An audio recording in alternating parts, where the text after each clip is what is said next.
Hello प्यारे बच्चों, नमस्कार। स्वागत है आप सभी का हमारे यूट्यूब चैनल पीएस क्लासेस पर।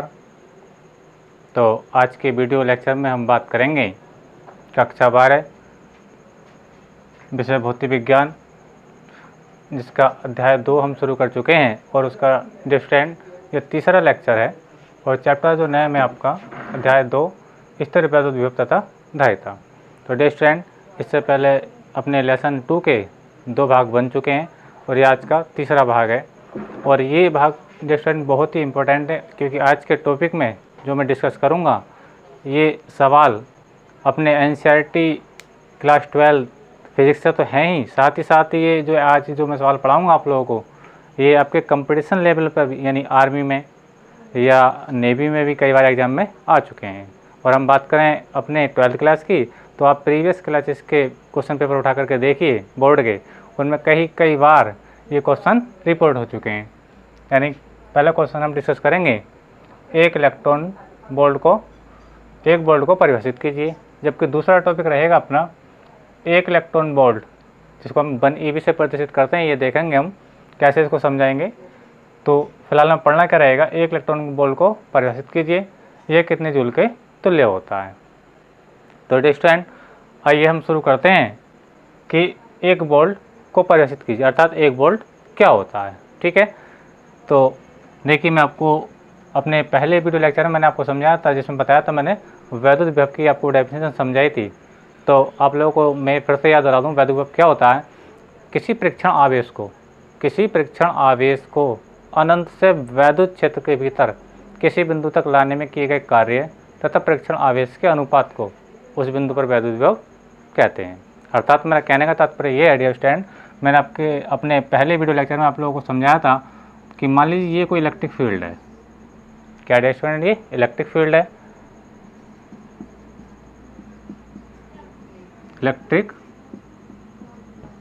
Electric field. ठीक है, अब हमने क्या पढ़ा था वैद्युत विभव की परिभाषा में, ये पढ़ा था कोई परीक्षण आवेश था बेटा, वो कहाँ था, अनंत पर था। कहाँ पर था, अनंत पर था। ठीक है, मान लीजिए परीक्षण आवेश था। ठीक है, अब हम इस परीक्षण आवेश को अनंत से लेकर के आए थे डियर स्टूडेंट।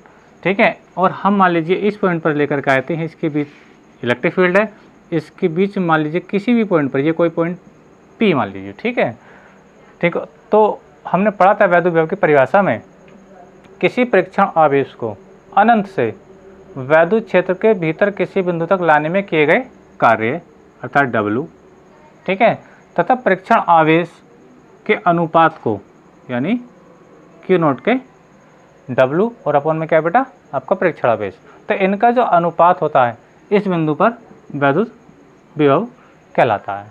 अर्थात कहने का तात्पर्य मेरा बेटा ये है कि मैंने आप लोगों को समझाया था किसी परीक्षण आवेश को अनंत से वैद्युत क्षेत्र के भीतर किसी बिंदु तक लाने में किए गए कार्य W, ठीक है, तथा परीक्षण आवेश के अनुपात को, ठीक है, उस बिंदु पर वैद्युत विभव कहते हैं। ठीक है, अब आज का जो अपना टॉपिक रहेगा डिस्टेंट, आज का टॉपिक है अपना एक बोल्ट को परिभाषित कीजिए। आज ये तो मैंने विभव की परिभाषा आप लोगों को समझाई, क्योंकि मैं इसकी जो डेफिनेशन आएगी डिस्टेंट, एक बोल्ट की जो डेफिनेशन आएगी, परिभाषा आएगी, वो इसी से रिलेटेड होगी। ठीक है, इसलिए मैंने आपको ये याद कराया।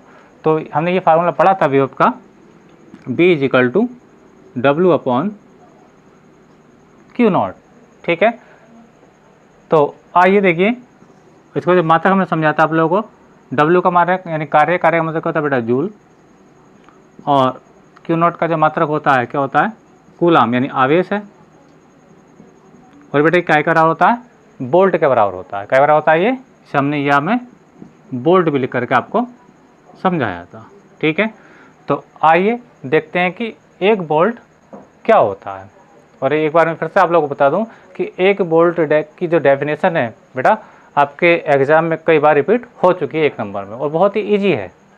तो देखिए अब एक बोल्ट को समझते हैं। देखिए एक बोल्ट के लिए देखिए अब मैं समझाने का प्रयास करूं आप लोगों को। अब देखिए मैं आपको क्लियरली समझाऊंगा कि एक बोल्ट होता क्या है।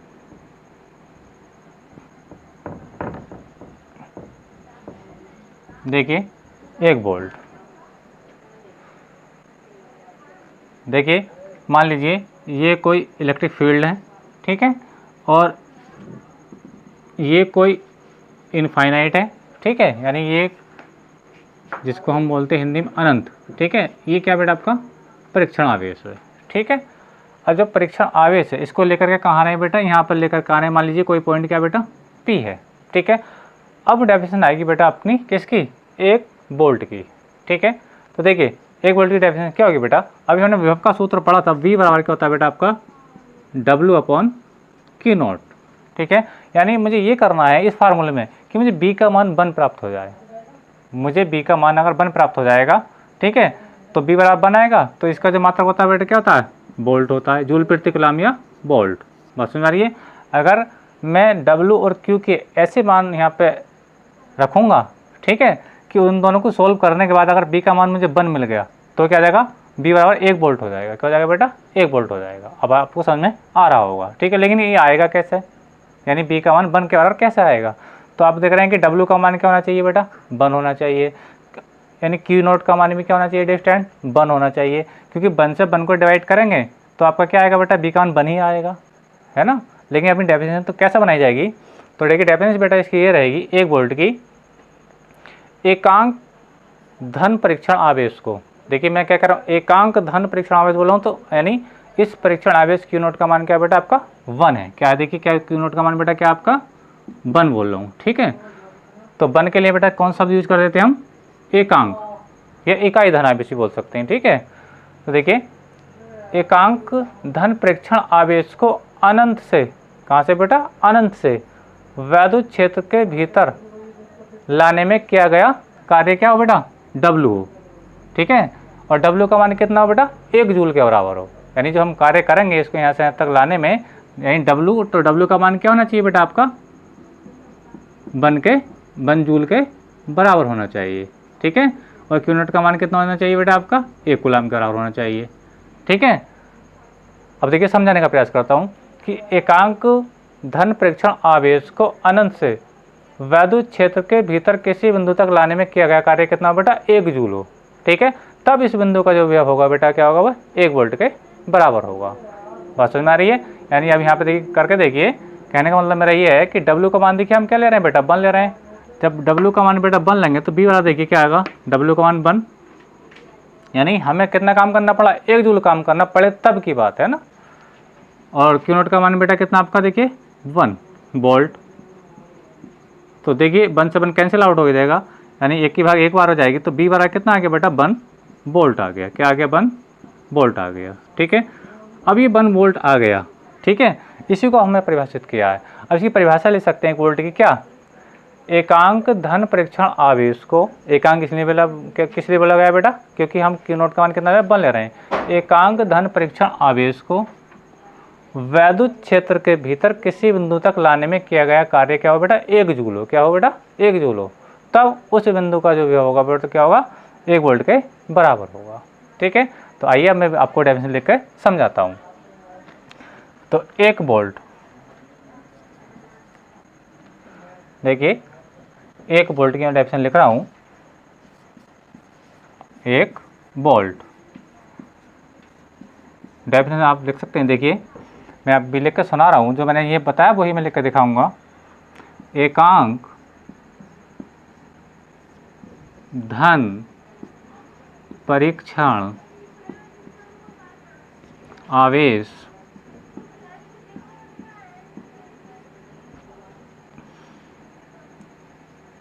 Q0, ठीक है, को अनंत से वैद्युत क्षेत्र के भीतर,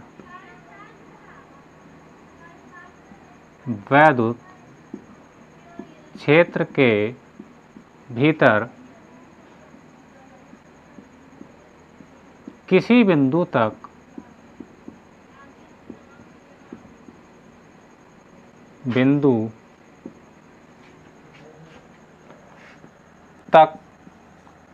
लाने में किया गया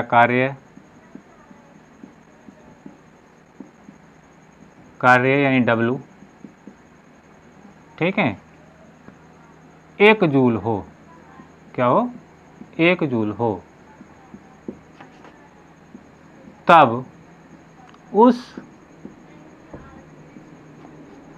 बिंदु पर विभव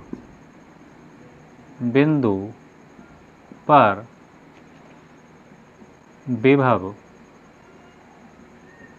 1 वोल्ट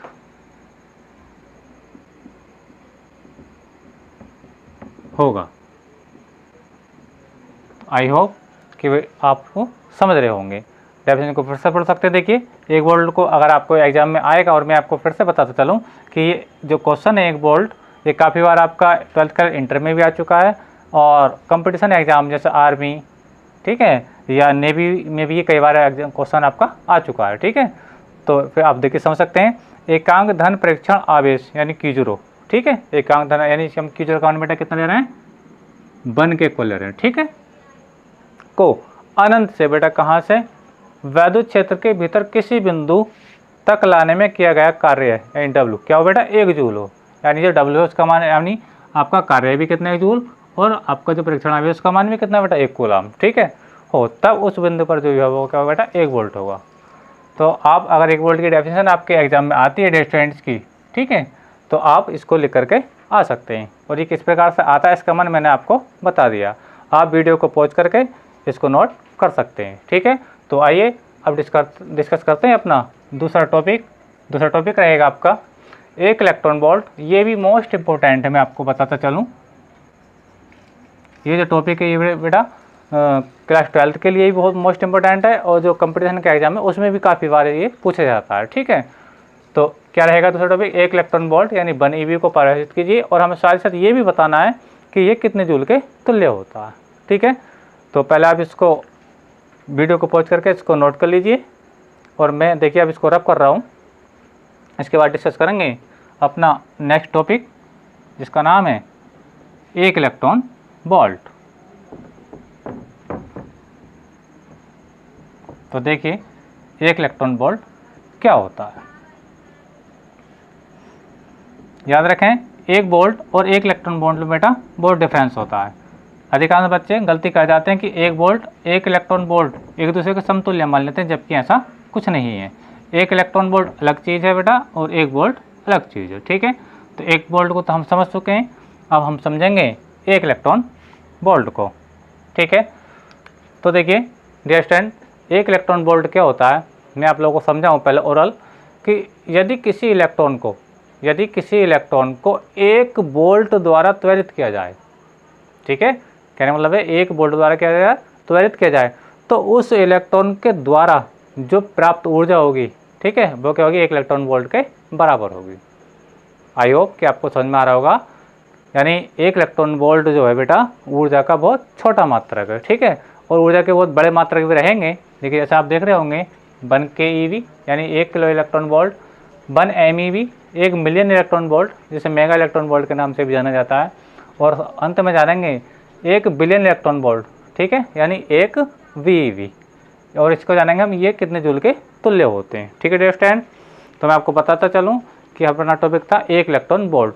तो अपनी मैं डेफिनेशन फिर से रिपीट कर रहा हूँ कि 1 इलेक्ट्रॉन को यदि 1 वोल्ट के द्वारा त्वरित किया जाए, तो उस इलेक्ट्रॉन द्वारा प्राप्त की गई ऊर्जा, ठीक है, यह इलेक्ट्रॉन द्वारा अर्जित की गई ऊर्जा 1 इलेक्ट्रॉन वोल्ट के बराबर होती है। इसे हम 1 EV से प्रदर्शित करते हैं। देखिए मैं क्या कहना चाह रहा हूँ आप लोगों से, देखिए कैसे इसको जानेंगे, जो मैंने अभी आपको समझाया है उसको कैसे हम डायग्राम के माध्यम से समझेंगे। ठीक है, देखिए मान लीजिए डियर स्टूडेंट कि ये आपकी पॉजिटिव प्लेट है, ये आपकी पॉजिटिव प्लेट है, इस पर जो चार्ज है एक समान रूप से बेटा वितरित है। ठीक, अच्छा मान लीजिए ये बेटा आपकी एक नेगेटिव प्लेट, कौन सी प्लेट बेटा, नेगेटिव प्लेट है। ठीक है, यानी इस पर जो ऋण आवेश एक समान रूप से इसके आयतन में संपूर्ण रूप से वितरित है। ठीक है, देखिए अब मैं क्या करूँगा कि इन 2 प्लेटों का जो रिलेशन कर दूंगा मैं, किससे कर दूंगा बेटा, एक बाह्य बैटरी से कर दूंगा। कैसे करूंगा बेटा, बाह्य बैटरी लगाऊंगा। देखिए plus minus plus minus plus और ये माइनस। ठीक है, तो डियर स्टूडेंट मैं आप लोगों को एक बात बता चलूँ, देखिए इसके अंदर एक बड़ी लाइन है एक छोटी लाइन है। तो बेटा बड़ी लाइन जो होती है आपका धन टर्मिनल होती है, ठीक है, और जो बेटा आपका छोटी लाइन होती है वो आपका ऋण टर्मिनल होती है। ठीक है बेटा। अच्छा, अब मैंने इसको एक बैटरी से जोड़ दिया, इन प्लेटों का जो रिलेशन मैंने कर दिया, ठीक है, किनसे कर दिया, एक बैटरी से कर दिया, ठीक है। आप चार्ज अंदर ना दिखाएं कोई बात नहीं है, दोनों चालक प्लेटें हैं, ठीक है। तो आपकी एक पॉजिटिव प्लेट है बेटा, आपकी एक पॉजिटिव प्लेट और दूसरी रहेगी आपकी नेगेटिव प्लेट। और मैंने किया क्या है कि इन दोनों प्लेटों का जो रिलेशन है मैंने किससे कर दिया बेटा, एक बैटरी से कर दिया है, ठीक है। अब हमने करा क्या बेटा, लेकिन इस बैटरी की एक खास बात बेटा ये रहेगी कि इस बैटरी का जो विभवांतर है, यानी इस बैटरी द्वारा दी जाने वाली जो अधिकतम वोल्टेज है वो कितनी है बेटा, 1 वोल्ट के बराबर है। कितने बराबर है, 1 वोल्ट के बराबर, ठीक है। क्योंकि अभी मैंने डेफिनेशन में क्या समझाया, यदि किसी इलेक्ट्रॉन को 1 वोल्ट द्वारा त्वरित किया जाए, है ना, तो 1 वोल्ट यानी बैटरी जो लगाई हमने केवल 1 वोल्ट की लगाई है, ठीक है डियर स्टूडेंट। अब हम क्या करेंगे, देखिए कि मान लीजिए कि मैंने यहाँ पे एक इलेक्ट्रॉन बिल्कुल रेस्ट में ला करके रख दिया। कहाँ ला कर दिया, रेस्ट में। बात को समझना बेटा स्टूडेंट कि ये इलेक्ट्रॉन ऊर्जा कैसे ग्रहण करेगा, उसकी बात अब चलिए, बहुत खास बात यहीं पे समझने की है, फिर आपको समझाएगा कि इलेक्ट्रॉन वोल्ट वास्तव में होता क्या है। आप समझ रहे हो कि मैंने 2 प्लेटें ली, एक नेगेटिव पॉजिटिव चार्जेड है और एक दूसरी नेगेटिव चार्जेड है, ठीक है। मैंने क्या किया कि एक इलेक्ट्रॉन कहाँ पर ला रख दिया, एक नेगेटिव प्लेट के पास में ला करके रख दिया, ठीक है। और दोनों प्लेटों का रिलेशन किससे कर दिया बेटा, 1 वोल्ट की बैटरी से कर दिया। अब क्या होगा कि जैसे मैं इस इलेक्ट्रॉन को यहाँ पर रखूँगा तो इलेक्ट्रॉन कहाँ जाएगा बेटा, इस ओर क्या गति करने लगेगा, इस ओर क्या करने लगेगा बेटा, गति। अब बेटा आप सोच रहे होंगे कि हमने इलेक्ट्रॉन इस साइड पे ही क्यों रखा, इधर क्यों नहीं रखा। सवाल आपका भी वाजिब है कि आपके दिमाग में ये सवाल आ सकता है कि इलेक्ट्रॉन को हमने नेगेटिव प्लेट के पास ही क्यों रखा, पॉजिटिव प्लेट के पास क्यों नहीं रखा, ठीक है। उसका भी रीजन है बेटा। क्या रीजन है, देखिए हम जानते हैं कि समान आवेश एक दूसरे को सजा के करते हैं बेटा, प्रतिकर्षित करते हैं, और जबकि विपरीत आवेश एक दूसरे को करते हैं बेटा, आकर्षित कर सकते हैं, नहीं ऑलरेडी करते हैं, ठीक है। अगर मैं इस इलेक्ट्रॉन को नेगेटिव प्लेट के पास ना रख करके बेटा कहाँ रख देता, पॉजिटिव प्लेट के पास रख लेता, कहाँ रख देता, यहाँ पर। बस समझ में आ रही है। इलेक्ट्रॉन पर कौन सा चार्ज होता है बेटा, नेगेटिव चार्ज होता है। कौन सा चार्ज होता है, नेगेटिव। इलेक्ट्रॉन पर होता है बेटा नेगेटिव चार्ज, ठीक है। अब इलेक्ट्रॉन पर नेगेटिव चार्ज है और प्लेट कैसी है बेटा, पॉजिटिव है, तो इनमें तो बेटा आकर्षण हो जाएगा, यानी ये प्लेट इस इलेक्ट्रॉन को उधर जाने ही नहीं देगी। बात समझ रहे हैं, क्योंकि ये पॉजिटिव प्लेट है, इलेक्ट्रॉन का चार्ज कैसा होता है, नेगेटिव होता है, तो आवेश का एक दूसरे के विपरीत हो गया, तो इनमें तो ऑलरेडी क्या लगेगा, आकर्षण लग जाएगा, यानी इस ये जो प्लेट है इस इलेक्ट्रॉन को अपने पास क्या कर लेगी, चिपका लेगी, ठीक है। और हमें पढ़नी है इलेक्ट्रॉन की ऊर्जा। बात समझ में आ रही है। तो इलेक्ट्रॉन तो इसके अंदर गति कर ही नहीं पाएगा, तो इसके अंदर ऊर्जा आ ही नहीं पाएगी, और हमें पढ़ना है क्या, एक इलेक्ट्रॉन वोल्ट। बात समझ में आ रही है। तो जब इसके अंदर गति नहीं कर पाएगा तो अपनी डेफिनेशन क्या है, समझा ही नहीं पाएगा कोई भी, ठीक है। लेकिन हमें इसलिए क्या करा, हमने इस इलेक्ट्रॉन को क्या करा, पॉजिटिव प्लेट के पास ना रख करके कहाँ रखा, नेगेटिव प्लेट के पास ही रखा था। आप समझ रहे होंगे कि मैंने इस इलेक्ट्रॉन को नेगेटिव प्लेट के पास क्यों रखा। इसका मेन कारण यह था बेटा कि अगर हम पॉजिटिव प्लेट के पास अगर इलेक्ट्रॉन को रखेंगे तो वो इसके अंदर गति नहीं करेगा, इनमें क्या हो जाएगा, आवेश एक दूसरे के विपरीत हो जाएंगे, उनमें क्या हो जाएगा बेटा, आकर्षण हो जाएगा, ठीक है। अच्छा, अब सवाल आती है कि इस नेगेटिव प्लेट के पास रखने का क्या फ़ायदा है, ठीक है। आप ये भी सोच रहे होंगे जब हमने नेगेटिव प्लेट के पास रखा तो ये गति करेगा कि नहीं करेगा। हम जानते हैं कि अगर 2 ऋण आवेश हैं, ये माइनस क्यू, ये भी माइनस क्यू, ठीक है बेटा, ठीक। और ये हमेशा एक दूसरे क्या करेंगे, रिपेल करेंगे, यानी प्रतिकर्षित करेंगे। अब देखिए इलेक्ट्रॉन का चार्ज भी कैसा है बेटा, नेगेटिव है। बात समझ में आ रही है। प्लेट कैसी है बेटा, वो भी आपकी नेगेटिव है, तो इन दोनों में क्या होगा बेटा, प्रतिकर्षण होगा, यानी ये प्लेट इस इलेक्ट्रॉन को इधर की ओर धक्का देगी। बात समझ में आ रही है। कहने का मतलब मेरा बेटा ये इलेक्ट्रॉन एक बल का अनुभव करेगा, और वो बल कौन सा होगा बेटा, वैद्युत बल होगा। कौन सा बल होगा, वैद्युत बल, ठीक है। इलेक्ट्रॉन किस ओर का आएगा बेटा, इस ओर को आएगा। एक बार और एडवांस में बताता चलूँ कि इलेक्ट्रॉन जो चलता है बेटा हमेशा अपने करंट की विपरीत डायरेक्शन में चलता है। अपनी जो करंट चलेगी बेटा प्लस से माइनस की ओर चलेगी, प्लस से यानी आई की डायरेक्शन जो रहेगी आपकी बेटा प्लस से माइनस की ओर, लेकिन इलेक्ट्रॉन हमेशा वैद्युत क्षेत्र के विपरीत चलता है, ठीक है। धारा जाएगी पॉजिटिव प्लेट से नेगेटिव प्लेट की ओर, लेकिन इलेक्ट्रॉन चलते हैं बेटा धारा के हमेशा विपरीत, यानी नेगेटिव प्लेट से पॉजिटिव प्लेट की ओर, ठीक है। तो इलेक्ट्रॉन को जब मैंने यहाँ पर रखा तो इस प्लेट ने इस पर क्या लगा दिया, प्रतिकर्षण बल। प्रतिकर्षण बल किस लिए लगाया, क्योंकि इलेक्ट्रॉन का चार्ज, ठीक है, और इस प्लेट का चार्ज बिल्कुल सेम है, और जब सेम है तो बेटा क्या करेगा, ये प्लेट इस इलेक्ट्रॉन को प्रतिकर्षित कर देगी, ठीक है। तो इस इलेक्ट्रॉन पे एक बल लगेगा, और उस बल के कारण इलेक्ट्रॉन क्या आएगा, नेगेटिव प्लेट से पॉजिटिव प्लेट की ओर आएगा, ठीक है। जब ये पॉजिटिव प्लेट की ओर जब इसे बल लग रहा है तो बेटा इसके अंदर क्या होगा, त्वरण भी होगा। क्या होगा, त्वरण होगा, और त्वरण होगा तो इसका जो वेग निरंतर क्या होगा बेटा, बढ़ता चला जाएगा और इलेक्ट्रॉन कहाँ जाएगा बेटा, इस प्लेट के पास आ जाएगा। इस प्लेट के पास क्यों आ रहा है, क्योंकि इस प्लेट का चार्ज कैसा है बेटा आपका, पॉजिटिव, इलेक्ट्रॉन का चार्ज कैसा है, नेगेटिव, तो इनमें तो क्या हो जाएगा बेटा, आकर्षण हो जाएगा। आप समझ रहे हैं बेटा। तो जब इलेक्ट्रॉन यहाँ पर आएगा, ठीक है, तो इस इलेक्ट्रॉन द्वारा जो प्राप्त की गई ऊर्जा है वही क्या कहलाती है स्टूडेंट, आपकी 1 इलेक्ट्रॉन वोल्ट कहलाती है। बात समझ आ रही है। जब इलेक्ट्रॉन 1 वोल्ट की बैटरी के द्वारा त्वरित करने पर इस प्लेट के पास आएगा तो इस इलेक्ट्रॉन की जो ऊर्जा होगी बेटा क्या होगी, 1 इलेक्ट्रॉन वोल्ट के बराबर होगी। अगर मैं यहाँ पे देखिए, अब मैं वैद्युत विभवांतर की परिभाषा से भी और आपको समझाने का प्रयास करता हूँ। देखिए मान लीजिए इस प्लेट को मैंने बी नाम दे दिया बेटा, इस प्लेट को मैंने ए नाम दे दिया, ठीक है। अब हमने एक परिभाषा पढ़ी थी बेटा, वो क्या थी परिभाषा, वैद्युत विभवांतर की परिभाषा पढ़ी थी, हमने पढ़ाई थी आपको वैद्युत विभवांतर। क्या पढ़ा था हमने वैद्युत विभवांतर में, पढ़ा था, समझे बात को ध्यान से मेरे बेटा। देखिए हमने पढ़ा था VA minus VV is equal to W/Q0, ये हमने पढ़ा है वैद्युत विभवांतर की परिभाषा, अर्थात अपने लेक्चर नंबर 1 में, ठीक है। तो अब अगर मैं यहाँ से W का मान निकालना चाहूँ, क्या का मान निकालना चाहूँ स्टूडेंट, W का, तो देखिए इसके अपन में 1 मानूंगा और क्रॉस मल्टीप्लाई जब करूँगा तो W मेरा 1 इस साइड में आएगा और ये इसकी गुणा कैसे हो जाएगा बेटा, Q0 से, यानी ये हो जाएगा Q0 और मल्टीप्लाई में आएगा आपका VA माइनस VV, ठीक है। अब देखिए अगर हम बात करें एक इलेक्ट्रॉन के, और इलेक्ट्रॉन के आवेश को बेटा कैसे लिखा जाता है, ई से लिखा जाता है। यानी हम अगर बात करें इलेक्ट्रॉन के लिए, किसके लिए बात करें, इलेक्ट्रॉन के लिए, ठीक है। यानी Q0 की जगह हम बेटा क्या रखेंगे, ई रखेंगे, क्योंकि बेटा इलेक्ट्रॉन के आवेश को कहाँ से लिखा जाता है बेटा, ई से लिखा जाता है। कहाँ से लिखा जाता है, ई से। तो देखिए जब मैं यहाँ पे ई लिखूँगा, देखिए तो क्या हो जाएगा, और ये हो जाएगा ई।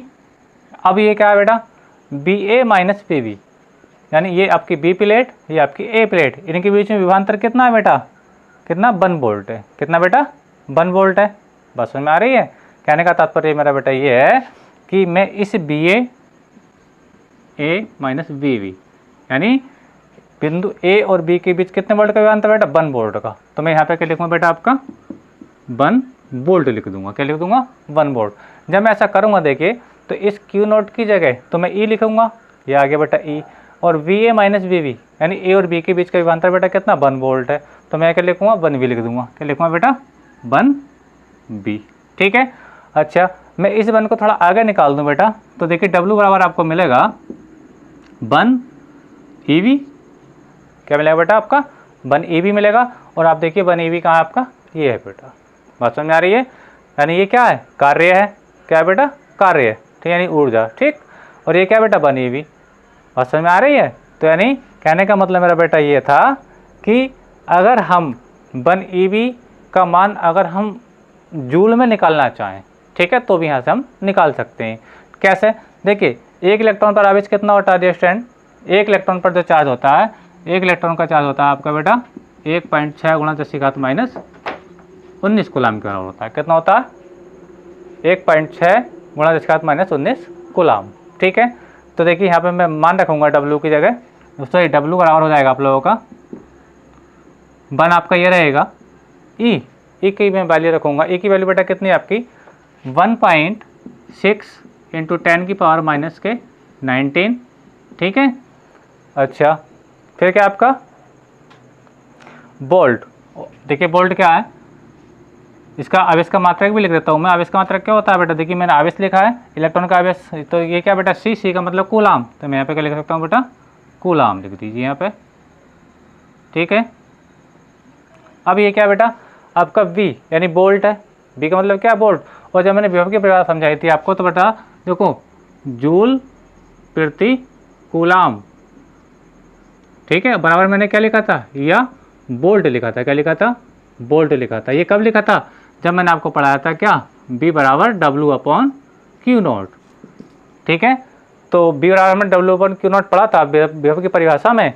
तो इसको लिखा था W का मात्रक जूल, यानी कार्य का मात्रक जूल, और आवेश का मात्रक कूलाम, जूल प्रति कूलाम या वोल्ट। तो ये जो आपका बेटा B आ रहा बन के, क्या आ रहा है, ये आपका जो आपका V है, ठीक है। इस बी की जगह मैं क्या लिखता हूँ बेटा, जूल प्रति कूलाम लिखता हूँ। यानी बी का मतलब क्या है बेटा, इस बी का मतलब बेटा वोल्ट से, और वोल्ट क्या बराबर होता है, जूल प्रति कूलाम के बराबर होता है। तो मैं यहाँ क्या लिख दूंगा बेटा, जूल प्रति कूलाम। ठीक है। अब देखिए कूलाम से कूलाम कैंसिल आउट हो जाएगा, ये देखिए कूलाम से कूलाम बेटा कैंसिल आउट हुआ, तो आपका W बराबर आ गया बेटा, यानी W बराबर या 1 EV बराबर 1.6 गुणा 10⁻⁻19 जूल, 19 जूल के बराबर। ठीक है। यानी कहने का मतलब मेरा ये है, कहने का मतलब मेरा बेटा ये है कि W यानी 1 EV का जो मान होता है 1.6 गुणा 10⁻⁻19 जूल के बराबर होता है। ठीक है। आई होप कि इसे आपको समझ होंगे। यानी एक इलेक्ट्रॉन का जो मान होता है, एक इलेक्ट्रॉन वोल्ट का जो मान होता है, ये लिखा है ये कितने जूल के तुल्य होता है। तो बेटा एक इलेक्ट्रॉन वोल्ट का जो मान होता है 1.6 गुणा 10⁻⁻19 जूल के बराबर होता है। तो आई होप कि आपको ये समझ में आया होगा। तो ये तो मैंने बेटा आपका मान निकाल करके दिखाया। ठीक है। आप एक इलेक्ट्रॉनिक वोल्ट की परिभाषा भी लिख सकते हैं। परिभाषा बेटा यहाँ से, यदि किसी इलेक्ट्रॉन को 1 वोल्ट के विभवांतर से त्वरित किया जाए, ठीक है, तो उसके द्वारा जो प्राप्त ऊर्जा होगी वो क्या होगी बेटा, 1 इलेक्ट्रॉन वोल्ट के बराबर होगी। ठीक है। तो आइए मैं आपको 1 इलेक्ट्रॉन वोल्ट की परिभाषा भी लिख देता हूँ। 1 इलेक्ट्रॉन वोल्ट यानी 1 EV क्या होती है, देखिए 1 इलेक्ट्रॉन वोल्ट मैंने इतना बड़ा ना लिख करके इसको मैंने 1 EV के बराबर लिख दिया। परिभाषा लिख रहा हूँ मैं, देखिए मैं इसको यहीं पे इतनी बीच में लिख दूंगा समझाने के लिए आपको। यदि किसी इलेक्ट्रॉन को 1 वोल्ट के विभवांतर से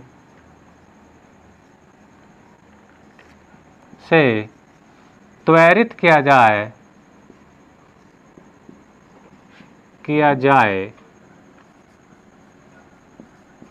तो उसके द्वारा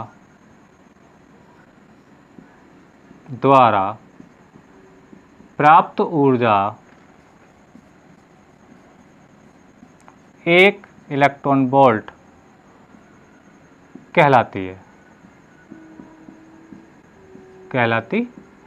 तो ये थी बेटा आपकी डेफिनेशन 1 इलेक्ट्रॉन वोल्ट की। अगर आपको आए 1 इलेक्ट्रॉन वोल्ट को परिभाषित कीजिए, तो यानी इतना क्वेश्चन का आंसर रहेगा, यदि किसी इलेक्ट्रॉन को 1 वोल्ट विभवांतर से, ठीक है, 1 वोल्ट के विभवांतर से त्वरित किया जाए तो उसके द्वारा प्राप्त ऊर्जा, ठीक है, उसके द्वारा, उसका मतलब इलेक्ट्रॉन के द्वारा प्राप्त ऊर्जा 1 इलेक्ट्रॉन वोल्ट कहलाती है। ठीक है। और इसका मान कितना होता है बेटा, 1 इलेक्ट्रॉन वोल्ट का मान होता है 1.6 गुणा 10⁻⁻19 जूल के बराबर होता है। तो डियर स्टूडेंट, आप वीडियो को पॉज करके आप इसको नोट कर लीजिए। अब मैं आप लोगों को समझाऊंगा 1 किलो इलेक्ट्रॉन वोल्ट, यानी अब ऊर्जा के जो और बड़े मात्रक हैं, यानी इलेक्ट्रॉन वोल्ट मैंने आप लोगों को समझाया कि इलेक्ट्रॉन वोल्ट जो है बेटा ऊर्जा का छोटा मात्रक है। अब हम इसके कुछ बड़े मात्रक हैं, ठीक है, और हम जानेंगे कि ये जो मात्रक दे रखे हैं 1 keV, 1 MeV और 1 EV, ये कितने जूल के बराबर होते हैं। ठीक है। तो आप इसको नोट कर लीजिए और मैं इसको अब साफ कर रहा हूँ। चलिए देखते हैं। अब इसके बाद पढ़ेंगे हम 1 किलो इलेक्ट्रॉन वोल्ट यानी 1 keV, और इसके बाद जानेंगे 1 मिली इलेक्ट्रॉन वोल्ट,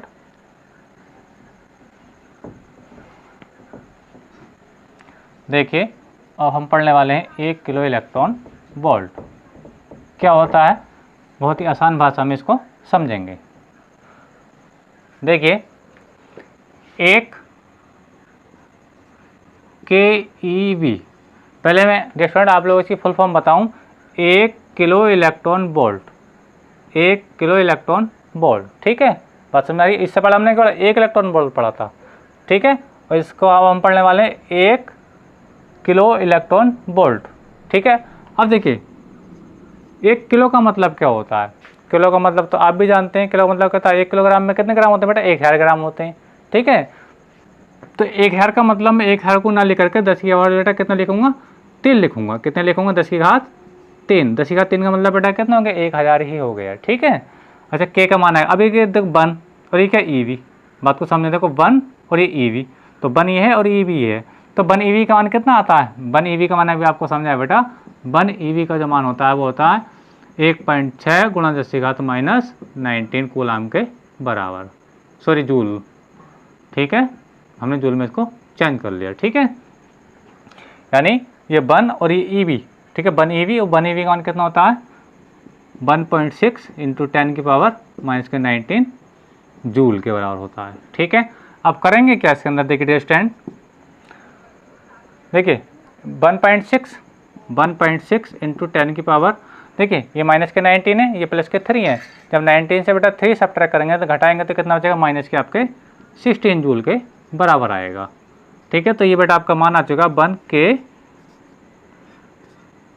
EV का। यानी अगर आपसे आप एग्जाम में पूछा जाए कि 1 किलो इलेक्ट्रॉन वोल्ट कितने जूल का बराबर होता है, तो डियर आप कर सकते हैं 1 किलो इलेक्ट्रॉन वोल्ट होता है 1.6 गुणा 10⁻⁻16 जूल के बराबर होता है, ठीक है। आइए आप देखते हैं इसका 1 मेगा इलेक्ट्रॉन वोल्ट या 1 मिलियन इलेक्ट्रॉन वोल्ट, देखिए क्या होता है 1 MeV। तो देखिए जब 1 मिलियन का मतलब क्या होता है 10⁻6 के बराबर होता है, कितने बराबर होता है डियर स्टूडेंट, 10⁻6 के बराबर होता है, ये मेगा इलेक्ट्रॉन बोलिए, ठीक है। अच्छा अब ये क्या बेटा 1 EV, M का मान तो मिलने के लिए 10⁻6 आ गया, 1 EV और 1 EV और 1 EV क्या होता है बेटा 1.6 गुणा 10⁻⁻19 जूल के बराबर होता है, तो यहाँ भी 1.6 इंटू 10⁻⁻⁻19 जूल, ठीक है। तो अब देखिए फिर से हम वही करने वाले हैं कि 1.6 तो आपका बेटा सेम रहेगा 1.6 इंटू 10 की पावर, अब 19 से बेटा जब 6 घटाएंगे, ये प्लस का ये माइनस का, तो माइनस के बेटा आपका कितना बचेगा 13 जूल के बराबर आएगा। तो बेटा ये मान का आएगा आपका 1 MeV, यानी 1 मिलियन इलेक्ट्रॉन वोल्ट का अगर मान स्टेशन आपको निकालना आएगा तो क्या लिखेंगे 1.6 गुणा 10⁻⁻13 जूल के बराबर। और आपका फाइनली में क्या है 1 billion electron volt, 1 billion electron volt. तो आइए मैं इसको समझा देता हूँ कि 1 electron volt, billion electron volt क्या होता है। देखिए तो 1 बिलियन इलेक्ट्रॉन वोल्ट, तो देखिए बिलियन का मतलब होता है 10⁻9, ठीक है, और 1 EV, तो 1 EV का मान अभी हम मान जानते हैं कितना होता है 1.6 गुणा 10⁻⁻19 जूल, ठीक है। अब इसको सॉल्व करेंगे तो 1.6 गुणा 10⁻⁻, अब 19 से बेटा जब 9 को सब्ट्रैक्ट करेंगे तो कितना बचेगा माइनस के 10 बचेगा, और ये बेटा कितना आया जूल आया, तो आपका ये 1 BeV का मान आया, ठीक है। यानी आपका 1 बिलियन इलेक्ट्रॉन वोल्ट जो होता है 1.6 गुणा 10⁻10 के 10 जूल के बराबर होता है। तो आई होप कि ये आपको समझ में आया होगा, एक बार फिर समझ सकते हैं 1 इलेक्ट्रॉन वोल्ट 1.6 गुणा 10⁻19 जूल के बराबर होता है, ठीक है, यानी जो इसने पूछा था, यानी ये जो इसका आंसर क्वेश्चन था, ठीक है। 1 किलो इलेक्ट्रॉन वोल्ट क्या होता है 1.6 गुणा 10⁻16 जूल के बराबर होता है। 1 मिलियन इलेक्ट्रॉन वोल्ट क्या होता है बेटा 1 मिलियन इलेक्ट्रॉन होता है 1.6 गुणा 10⁻13 जूल का होता है, ठीक है। और लास्ट में मैंने पढ़ा 1 बिलियन इलेक्ट्रॉन वोल्ट क्या होता है बेटा 1 बिलियन इलेक्ट्रॉन बड़ा होता है आपका 1.6 गुणा 10⁻10 जूल के बराबर होता है। तो आई होप कि आपको समझ में आया होगा। तो डियर स्टूडेंट अगर आपको वीडियो पसंद आया है तो मेरे वीडियो को लाइक कीजिए, शेयर कीजिए एंड कमेंट कीजिए, और आप मेरे वीडियो चैनल पर नए हैं तो मेरे चैनल को सब्सक्राइब कीजिए और बेल आइकन का बटन ज़रूर दबाइए ताकि मेरे आने वाली वीडियो का नोटिफिकेशन आप लोगों को सबसे पहले प्राप्त हो, ठीक है। और मैं आपसे पहले ही प्रॉमिस कर चुका हूँ कि मैं अपने चैनल पर अर्थात PS क्लासेस पर कक्षा 12 NCERT भौतिक विज्ञान का पूरा सिलेबस इसी प्रकार से कराऊंगा। Best of luck, thank you, धन्यवाद।